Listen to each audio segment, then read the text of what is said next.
Selamat pagi Pak Firdaus, perkenalkan nama saya Elena Beredeta Lisandra dengan NIM 244003890 dari kelas L41. Di sini saya akan menjelaskan soal nomor 1 dari jawaban saya.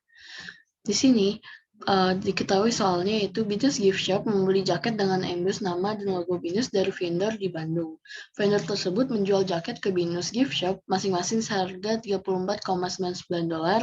Biaya pengiriman dari Bandung ke Jakarta adalah $110 per pesanan. Saat pesanan tiba, diperkirakan penerimaan dan pemeriksaan barang akan menghabiskan biaya sebesar $25.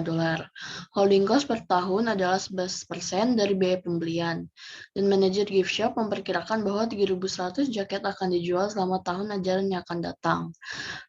Yang soal nomor A, tentukan jumlah pesanan optimal dengan menggunakan model EOQ. Di sini kita tulis dulu diketahuinya, yaitu tadi manajer gift shop memperkirakan bahwa 3.100 jaket, di mana 3.100 jaket itu adalah demand-nya, dan holding cost-nya tadi diketahui per tahunnya adalah 11% dari biaya pembelian. Berarti 11% dikali dari setiap biaya pembelian, yaitu $34,99. Nah, dikali menjadi 3,8489. Dan juga cost per unitnya itu yaitu $34,99 tersebut. Nah, untuk cost per ordernya itu dikenakan biaya berarti 110, yaitu biaya pengiriman, dan juga ditambahkan dengan biaya penerimaan dan pemeriksaan barang, jadinya menjadi $135. Dan untuk rumus EOQ sendiri itu adalah 2DS di akar 2DS per H. Akar 2D-nya itu adalah demand, S-nya itu adalah cost per order, dan juga H-nya itu adalah holding cost. Di sini kita tinggal masukin aja, yaitu 2 kali 3.100 kali 135 dibagi 3,8489, dan didapatkan hasil sebesar 466,31, atau bisa kita bulatkan menjadi 466. Jadi jumlah pesanan optimal yang perlu dipesan oleh Binus Gift Shop adalah 466 jaket. Selanjutnya, untuk soal yang nomor B, salah satu jenis biaya utama manajemen persediaan belum termasuk dalam menghitung jumlah pesanan optimal. Apa itu dan mengapa tidak diikut sertakan? Jadi biaya utama manajemen persediaan itu biaya yang dikeluarkan saat penjualan terjadinya demand yang tidak konstan, atau demand tersebut tidak terpenuhi, atau juga bisa terjadinya backlog. Nah, biaya utama manajemen persediaan itu tidak termasuk pada perhitungan jumlah pesanan optimal, karena perhitungan pesanan optimal atau IOQ itu hanya digunakan jika demand-nya itu terjadi secara konstan. Nah, jadinya biaya tersebut itu tidak digunakan, karena jika barang nantinya habis di dalam penjualan, nanti penjual dapat memesan ulang sesuai stok, sehingga biaya manajemen persediaan tidak diperlukan. Jadi kalau misalnya habis, kita tinggal membelinya. Jadi untuk biaya utama manajemen persediaan itu tidak dibutuhkan untuk pembelian jumlah pesanan optimalnya. Oke, selanjutnya. Di sini saya akan menjelaskan untuk soal nomor 3-nya. Nomor 3, dengan matriks CIG berikut, tentukan rute kendaraan terpendek dan jaraknya untuk mendistribusikan barang dari satu gudang ke 7 pelanggan. Bila semua kendaraan memiliki kapasitas 30 unit, tentukan 2 model algoritma untuk memberikan perbandingan solusi dan rekomendasikan solusi terbaik. Nah, di sini kita sudah mengetahui bahwa kapasitasnya itu 30 unit per kendaraan. Di sini juga diketahui untuk rute-rutenya. Nah, karena NIM saya itu adalah belakangnya 0, maka saya akan menggunakan warehouse yang pertama. Di sini saya tulis dahulu untuk menulis ulangnya di dalam tabel. Nah, di sini saya akan menggunakan metode pertama itu, metode Clark and Savings. Nah, karena saya menggunakan warehouse 1, jadi rute perjalanannya pertamanya itu kita mulai dari node 1. Nah, ini saya sudah membuat untuk Clark and Savings-nya dengan rumus yaitu DIO tambah DJO dikurang DIG. Nah, itu contohnya itu dapat dilihat pada misalnya S25. S25 yaitu dengan menambahkan S yang duanya tersendiri, S2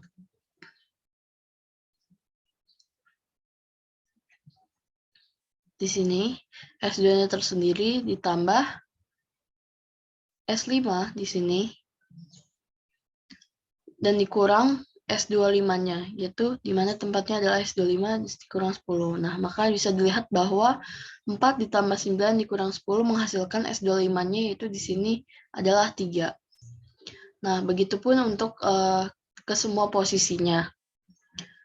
Nah, kita mulai pada iterasi pertama itu, kita mencari savings terbesar pertama. Nah, di sini savings terbesar pertamanya itu ada di node 5 dan juga 8 sebesar 18. Sehingga total kapasitas node 5 dengan node 8 itu kita bisa jumlahkan, yaitu 5 dan 8 itu tadi adalah 5 ada 8 dan 8 ada 7. Kita jumlahkan jadi 15 demand-nya. Lalu saving terbesarnya itu kita lihat lagi, karena di sini tadi 18, kita lihat lagi saving terbesarnya ada di node ketiga. Berarti untuk iterasi selanjutnya berada di node ketiga.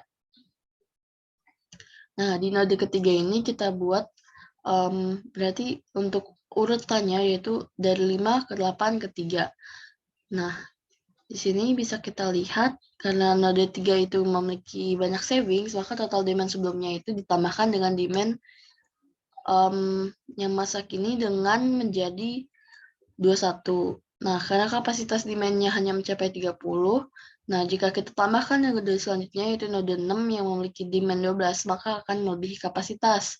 Jadinya kita savings modenya itu yang pertama cukup sampai 1583 dan balik ke 1 lagi. Itu dengan totalnya menjadi 21 demand. Nah, kita buat lagi savings keduanya. Savings keduanya dimulai pada savings yang terbanyak pada sisa node yang tadi. Tapi kita melakukan berulang dari node yang ke-1.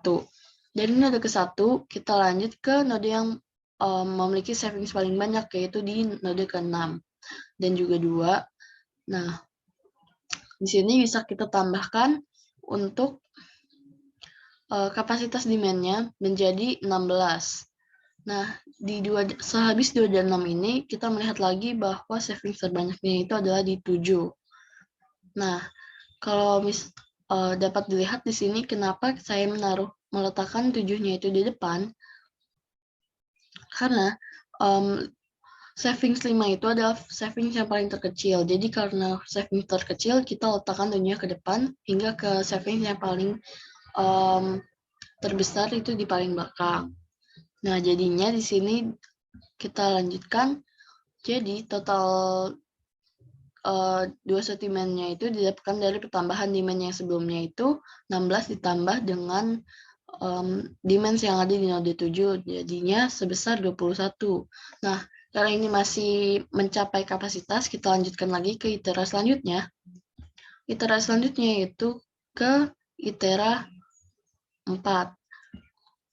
Di sini juga sama, kenapa saya meletakkan 4 di awal, karena dia memiliki savings yang paling kecil. Jadi kita letakkan di awal, jadinya 4, 7, 2, 6.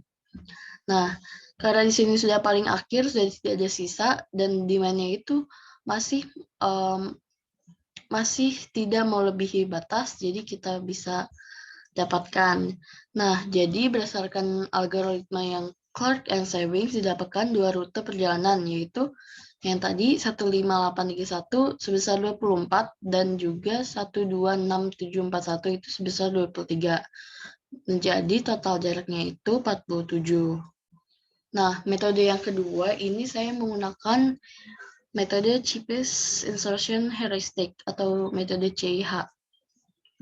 Di sini juga sama, saya menggunakan warehouse 1 karena NIM belakang saya adalah 0.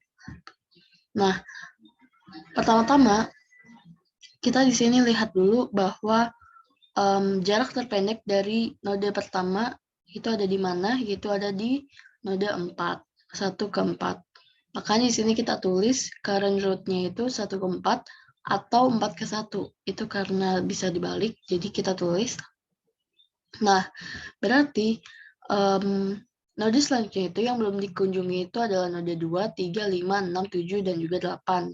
Makanya di sini kita tulis additional route-nya rute tambahannya untuk kita cari yang memiliki nilai yang paling kecil. Nah, di sini saya dapatkan yaitu di current root-nya 41 dengan additional root-nya itu adalah 2 sebesar 7. Jadi kita buat rute baru menjadi 14 di sini 14, di sini 42, di sini 21. Nah, sama seperti sebelumnya, kita buat rute baru lagi dengan additional root-nya. Di sini pakai rute yang baru tersebut di sini dengan additional root-nya di sini. Tetapi yang berbeda di sini karena 1, 2, dan 4 itu sudah dipakai, maka di sini menyisakan 3, 5, 6, 7, 8. Nah, kita cari lagi angka yang paling kecil dan ini berada di rute 42 dengan additional root-nya itu ada 8 sebesar 3. Jadi kita tulis rute baru lagi, yaitu 14488221. Nah, karena dia ada di 42, jadi 42-nya itu kita ganti menjadi 4882. Jadinya dari yang 414221 menjadi 14488221. Nah, selanjutnya kita juga melakukan hal yang sama, sehingga didapatkan rute barunya itu dengan nilai yang paling kecil di 21 sebesar 5. Nah, kenapa di sini saya memilih di rute yang ke-7, padahal rute ke-6 juga ada, karena dilihat dari demand-nya. Jika kita memilih rute 2661, maka demand yang akan dibawa itu melebihi batas, karena itu dipilihnya rute yang 2771, karena demand-nya lebih kecil dari yang 2661. Sehingga rute totalnya untuk melihat kapasitasnya juga menjadi 1448822771 dengan total distance-nya itu 21 dan total demand-nya menjadi 30. Nah, ini masih berada di batasan, jadi masih termasuk. Nah, karena tadi sudah demand-nya sudah habis di yang pertama, kita lanjut ke rute perjalanan yang keduanya. Nah, rute perjalanan keduanya kita bisa menggunakan sisa rute yang sudah kita gunakan sebelumnya, yaitu 1356. Kita ini membuat yang baru lagi, jadi 1356 ini di node 1, mana yang paling kecil yaitu berada di 16. Jadi kita buat lagi current root-nya itu 16 dan 61. Nah, di sini kita bisa lihat bahwa yang paling kecil ada di 61, 3 yang dengan nilai 10. Di sini kita bisa buat rute barunya menjadi 13, 36, 61. Menjadi kita tulis lagi, berarti di sini sisanya kan menjadi 5. Nah, di sini yang paling kecilnya itu 5, dengan root additional root-nya itu adalah 5 juga. Jadi rute totalnya adalah 15533661 dengan total distance-nya per node yaitu 27 dan total demand-nya adalah 26.